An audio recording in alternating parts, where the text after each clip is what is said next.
Hi friends. So ఈ వీడియోలో మనం మెష్ అనాలిసిస్ని తెలుగులో నేర్చుకుందాం. సో మెష్ అనాలిసిస్ అంటే ఏంటి యాక్చువల్గా? సో నేను ఫస్ట్ నుంచి చెప్తున్నట్టుగానే ఓమ్స్ లా, కేసీఎల్, కేవీఎల్ వస్తే ఏ నెట్వర్క్ అయినా మనం సాల్వ్ చేయొచ్చు.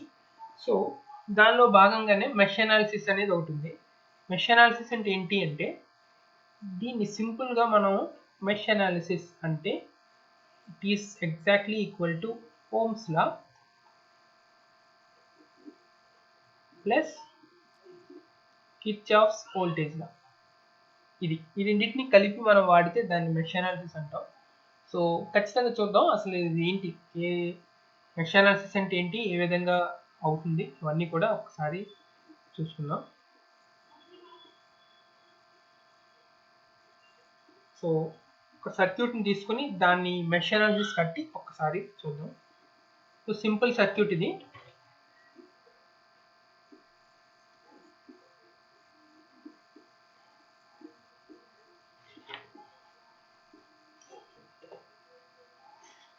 సో ప్లస్ మైనస్,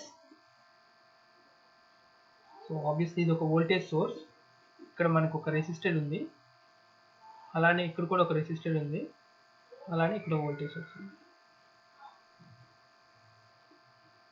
దీనికి కూడా ప్లస్ మైనస్ అని పెట్టుకుంది.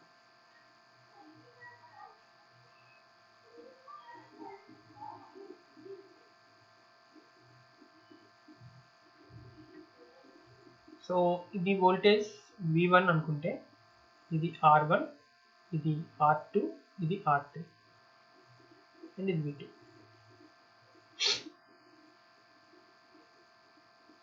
అది విషయం. సో మెష్ అనాలిసిస్ అంటే ఏంటి అంటే, ఫస్ట్ మెష్ అనాలిసిస్లో మనం చేయాల్సింది ఏంటంటే, మనం వీటిని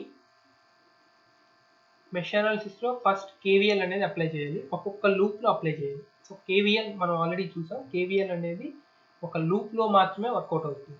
సో ఇందులో మనకి లూప్ అంటే ఏంటంటే, ఒక దగ్గర నుంచి స్టార్ట్ అయ్యి మళ్ళీ అక్కడికే రావడం అనేది ఒక లూప్. ఫర్ ఎగ్జాంపుల్ ఈ పాయింట్ దగ్గర స్టార్ట్ అయ్యాం అనుకోండి, V1 దగ్గర స్టార్ట్ అయ్యాం, R1 దగ్గరికి వెళ్ళాం, R3 దగ్గరికి వచ్చాం, మళ్ళీ R1 V1 దగ్గరికి వచ్చాం. సో ఇదంతా కలిపి ఒక లూప్ అంటారు.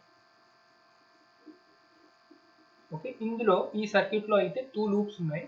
సో ఒక లూప్ ఇలా ఫ్లో అవుతుంది,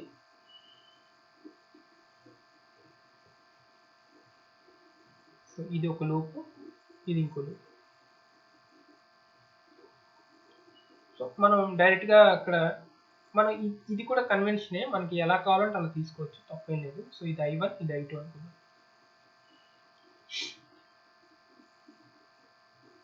సో ఇప్పుడు మనం ఇక్కడ ఈక్వేషన్స్ రాద్దాం. సో ఏంటంటే, according to KVL application, apply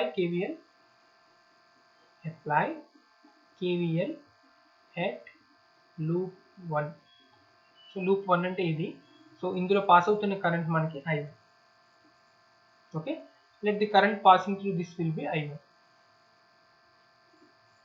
అప్పుడు ఏమవుతుంది, సో ఇక్కడ కరెంట్ డైరెక్షన్ అనేది చాలా చాలా ఇంపార్టెంట్. కరెంట్ డైరెక్షన్ ప్రకారం ఫస్ట్ టచ్ అయిన టెర్మినల్ పాజిటివ్, సెకండ్ టచ్ అయిన టెర్మినల్ నెగిటివ్, అలానే ఫస్ట్ టచ్ అయిన టెర్మినల్ పాజిటివ్, సెకండ్ టచ్ అయిన టెర్మినల్ నెగిటివ్. చాలా జాగ్రత్తగా వినండి, చాలా ఇంపార్టెంట్. ఓకే, సో ఈ విధంగా పాజిటివ్ నెగిటివ్ పెట్టుకున్న తర్వాత ఇప్పుడు V1 నుంచి స్టార్ట్ చేయాలి. సో V1 నుంచి మనం స్టార్ట్ చేసినట్లయితే V1 మైనస్, సో ప్లస్ ఉంది కాబట్టి ఇది డ్రాప్ కాబట్టి మైనస్ కింద తీసుకోవాలి, మైనస్ I1 ఇంటూ R1, మళ్ళీ మైనస్ R3 ఇంటూ, ఇక్కడ కొంచెం ప్రాబ్లమేటిక్గా ఉంటుంది, ఎందుకంటే మనకి R3లో పాస్ అవుతున్న కరెంట్, ఇక్కడ నేను ఆల్రెడీ డైరెక్షన్ ఇచ్చాను ప్లస్ మైనస్ అని. సో R3లో పాస్ అవుతున్న కరెంట్ ఏంటంటే, ఒకటి ఈ I1 కరెంట్ అనేది ఇలా పాస్ అవుతుంది. ఓకే, ఈ డైరెక్షన్ మీరు చూసుకోవచ్చు, డైరెక్షన్ ఇలా ఉంది. సో ఈ కరెంట్ అనేది ఇలా పాస్ అవుతుంది, ఇది I1. ఇక్కడ I2 కూడా పాస్ అవుతుంది. సో I2 అనేది ఎలా పాస్ అవుతుందో చూడండి, I2 ఇలా పాస్ అవుతుంది. సో ఇది I2 డైరెక్షన్.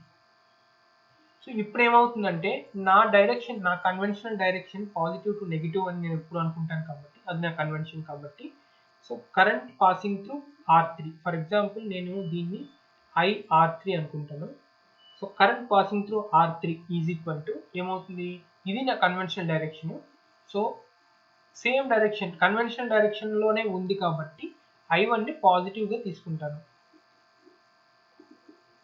అండ్ ఇది సింపుల్ కేసీఎల్ అప్లికేషన్ అనమాట. ఇందులో ఏంటంటే కేసీఎల్ అప్లై చేస్తాం అంతే. సో ఇది ఆపోజిట్లో ఉంది కాబట్టి దీన్ని నెగిటివ్గా తీసుకుంటున్నాను. సింపుల్. ఓకే, సో ఇది నా కన్వెన్షనల్ డైరెక్షన్. సో ఈ డైరెక్షన్లోనే ఉంది కాబట్టి I1ని పాజిటివ్గాను, దానికి ఆపోజిట్లో ఉంది కాబట్టి I2ని నెగిటివ్గాను తీసుకుంటున్నాను. ఇది మీకు ఒకవేళ అర్థం కాలేదు, ఇది ఎలా వచ్చిందో తెలియదు అనుకుంటే ఇంకోలా కూడా నేను చెప్తాను. ఈ పాయింట్లో మనం కేసీఎల్ అప్లై చేయాలి. అప్పుడు ఏమవుతుంది? Apply KCL. కేసీఎల్ అప్లై చేసేటప్పుడు ఏమవుతుంది? మీకు ఇది బయటకు వచ్చే కరెంట్. సో ఇక్కడ అప్లికేషన్ ఆఫ్ కేసీఎల్, ఇక్కడ ఈ పాయింట్ దగ్గర మనం కేసీఎల్ అప్లై చేస్తే ఈ కరెంట్ మనకి I1. సో ఈ కరెంట్ ఎలా ఫ్లో అవుతుందో చూసుకోండి. ఈ కరెంట్ ఇలా వెళ్ళిపోతుంది. ఈ కరెంట్ ఏంటంటే I2. సో ఈ కరెంట్ నాకు ఏంటంటే IR3 అవుతుంది. ఓకే, ఇప్పుడు ఏమవుతుంది? ఇప్పుడు కేసీఎల్ అప్లై చేయడం. కేసీఎల్ ఏంటి? ఎంటరింగ్ కరెంట్ I1 అనేది ఎంటర్ అవుతుంది కాబట్టి దాన్ని పాజిటివ్గా తీసుకుంటే I1ని. లీవింగ్ కరెంట్స్ ఏమున్నాయి? Leaving currents I2 is leaving and IR3 కూడా leaving is equal to 0.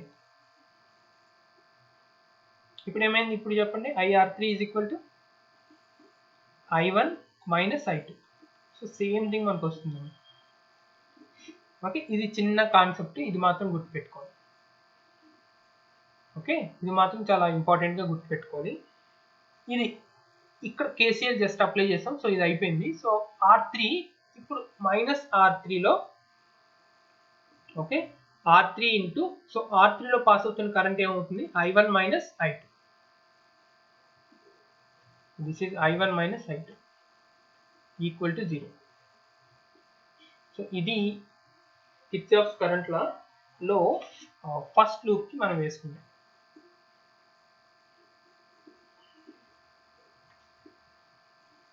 Okay, అదేవిధంగా సెకండ్ లూప్ వేసుకుంటే ఏమవుతుంది? సెకండ్ లూప్ వేసుకుంటే apply KVL at loop 2.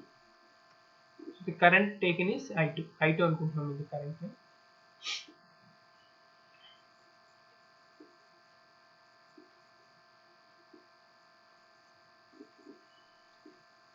So ఈ కరెంట్ డైరెక్షన్ అనేది మనకి ఆప్షనల్, ఎలా అయినా తీసుకోవచ్చు. ఓకే, రివర్స్లో కూడా తీసుకోవచ్చు, ప్రాబ్లం ఏం లేదు. కాకపోతే ఇందులో ఏంటంటే ఇప్పుడు ఫర్ ఎగ్జాంపుల్ ఇందులో చూసుకుంటే ఇందులో ప్లస్ నుంచి మైనస్కి కరెంట్ ఫ్లో అవుతుంది కాబట్టి V1 అనేది పాజిటివ్ తీసుకున్నాం. బట్ ఈ లూప్లో చూసుకుంటే ఇందులో ప్లస్ నుంచి కరెంట్ వెళ్తుంది, బట్ ఇందులో ప్లస్లోకి కరెంట్ వస్తుంది. అంటే ఇది ఏంటంటే రివర్స్ కన్వెన్షన్ తీసుకున్నాం. మనకి కరెంట్ తీసుకోవడమే, కరెంట్ ఏంటంటే రివర్స్లో తీసుకున్నాం. తప్పేం కాదు, బట్ రివర్స్లో తీసుకున్నాం కాబట్టి మైనస్ తీసుకోవాలి అంతే, అంతకుమించి ఇంకేం లేదు. Simple concept. సో ఆబ్వియస్గా మనకు తెలిసింది ఏంటంటే ఇక్కడ డ్రాప్ కాబట్టి ఇది ప్లస్ మైనస్. సో ఇది ప్లస్ మైనస్, సారీ ఇక్కడ ప్లస్ వస్తుంది, ఇక్కడ మైనస్ వస్తుంది. ఓకే, చాలా కేర్ఫుల్గా అబ్జర్వ్ చేయాలండి ఇది, ఎందుకంటే చాలా సింపుల్ అనుకుంటాం కానీ చాలా సింపుల్గానే మనం మిస్టేక్స్ కూడా చేస్తుంటాం. ఇక్కడ plus minus. So same thing ఇందులో ప్రాబ్లం అయితే ఏం లేదు.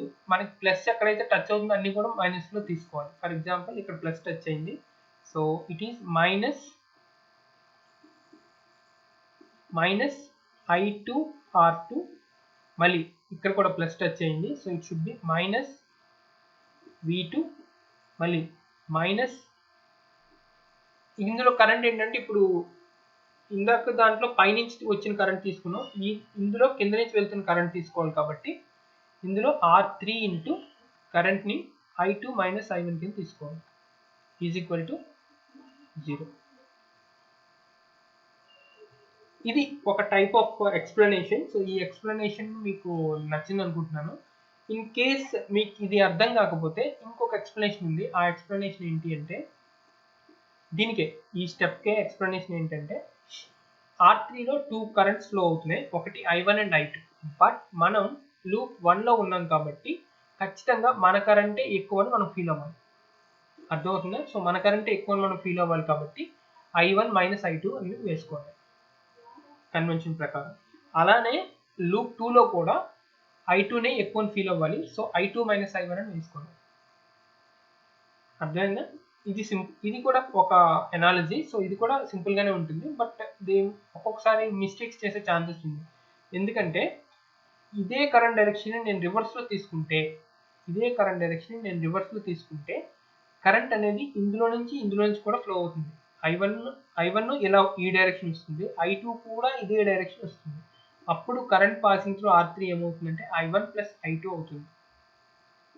ఓకే, అది చాలా చాలా జాగ్రత్తగా తీసుకోవాలి. కరెంట్ డైరెక్షన్ నుంచే మనకి నెక్స్ట్ ప్రొసీడింగ్స్ అనేది ఉండాలి. ఆ డైరెక్షన్ మీరు ఎలాగైనా తీసుకోండి, ఇలానే తీసుకోవాలని లేదు, రివర్స్లో కూడా తీసుకోవచ్చు. బట్ ప్రొసీడింగ్స్ అనేవి కరెక్ట్గా ఉండాలి. మనం కరెక్ట్గా ప్రొసీడ్ అయితే ఈ ఈక్వేషన్స్ కూడా కరెక్ట్గా వస్తాయి అన్నమాట. ఇది మెష్ అనాలిసిస్ గురించి. నా ఇప్పుడు మన కాన్సెప్ట్ అంటే మెష్ అనాలిసిస్ కాన్సెప్ట్ ఏంటంటే we are going to find out the mesh currents. Okay, so ఇందులో మనకు కావాల్సింది ఏంటంటే I1 I2 మనకు కావాలి. సో రెండింటిని మనం సాల్వ్ చేస్తే ఇప్పుడు ఫర్ ఎగ్జాంపుల్ ప్రాబ్లంలో మనకి ఏంటంటే వోల్టేజెస్ రెసిస్టర్స్ ఇచ్చేస్తారు. సో వోల్టేజ్ ఇచ్చారు, రెసిస్టర్స్ ఇచ్చారంటే ఇక్కడ మనకు తెలియనివి ఏంటి అంటే కరెంట్స్ ఇక్కడ మనకు తెలియవు. ఆ కరెంట్స్ని మనం ఐడెంటిఫై చేయాలి. So we don't know about I1 and I2. So యాక్చువల్గా 2 వేరియబుల్స్ ఉన్నాయి, 2 ఈక్వేషన్స్ ఉన్నాయి.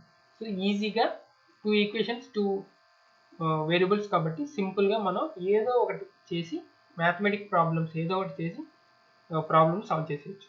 ఏదో ఒకటి అంటే అది కూడా క్లియర్గా మనం చెప్పుకోవచ్చు ఏం చేయాలి అనేది. ఏం చేద్దాం, ఓకే ఇక్కడే చేసేద్దాం సరదాగా. సో ఇది ఒకసారి డిలీట్ చేసి, so 2 equations 2 unknowns. So first equation నుంచి I1 తీసుకుని సెకండ్ ఈక్వేషన్లో సబ్స్టిట్యూట్ చేస్తే మనకి సెకండ్ ఈక్వేషన్ మొత్తం I2లోకి వెళ్ళిపోతుంది. అప్పుడు ఏమవుతుంది, ఫైనల్గా I2 వాల్యూ ఒకటి వస్తుంది.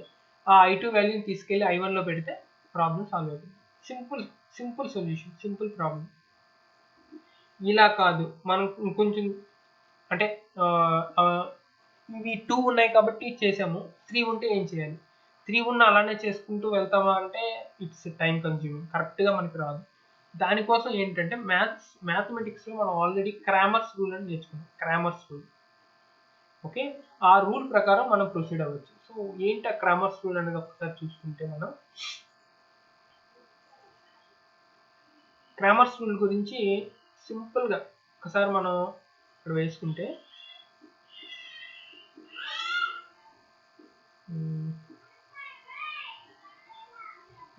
క్రామర్స్ రూల్ గురించి కొంచెం నేర్చుకుంటే, ఫర్ ఎగ్జాంపుల్ నాకు 2 ఈక్వేషన్స్ ఉన్నాయండి.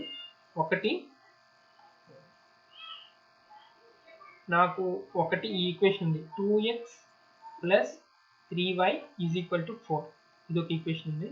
సెకండ్ ఈక్వేషన్ ఏంటంటే 5x plus 7y is equal to 9. ఈ 2 ఈక్వేషన్స్ ఉన్నాయి. ఫర్ ఎగ్జాంపుల్ ఏవో అన్నీ వేస్తే నాకు ఈ ఈక్వేషన్ అనేది ఈ ఈక్వేషన్ గాను, నెక్స్ట్ ఈ ఈక్వేషన్ అనేది ఈ ఈక్వేషన్ గాను వచ్చింది అనుకోండి.